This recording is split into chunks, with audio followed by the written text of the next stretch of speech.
नमस्कार. श्री स्वामी समर्थ. नित्यभक्ती या चॅनेलमध्ये सर्वांचे स्वागत आहे.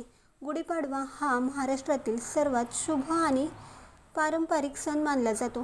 हिंदू पंचांगानुसार चैत्र शुद्ध प्रतिपदा या दिवशी हिंदू नववर्षाची सुरुवात होते. हा दिवस नवीन सुरुवात, आनंद आणि समृद्धीचे प्रतीक म्हणून साजरा केला जातो. आज आपण बघणार आहोत गुढीपाडव्याच्या दिवशी काय करावे आणि काय करू नये.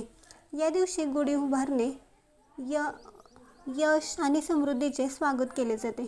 गुढी ही केवळ धार्मिक परंपरा नसून आनंद, श्रद्धा आणि संस्कृतीचे प्रतीक आहे. या दिवशी सकाळी लवकर उठावे, स्नान करावे आणि नवीन वर्षाची सुरुवात ही शुद्ध आणि पवित्रतेने करावे. हा दिवस शुभ असल्यामुळे सकाळी लवकर उठणे शुभ ठरते. या दिवशी घर अस्वच्छ ठेवू नये. घराला तोरण बांधावे. घराच्या दारात सुंदर रांगोळी काढावी.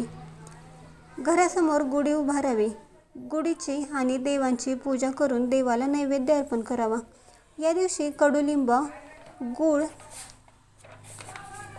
आणि धने खाणे याला अधिक महत्त्व आहे, कारण जीवनात कडू किंवा गोड अनुभव येत असतात आणि ते स्वीकारण्याचे प्रतीक मानले जाते.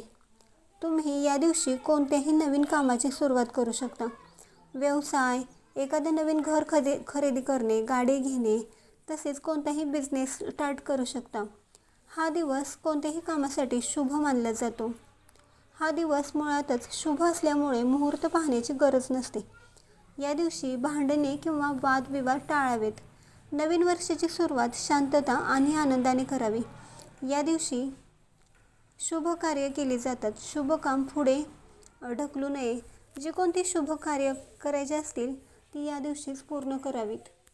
तुम्हाला ही माहिती कशी वाटली कमेंट्स करून नक्की सांगा. व्हिडिओ आवडला असेल तर लाईक करा, शेअर करा आणि असेच धार्मिक व्हिडिओ बघण्यासाठी आपल्या चॅनेलला सबस्क्राईब करा.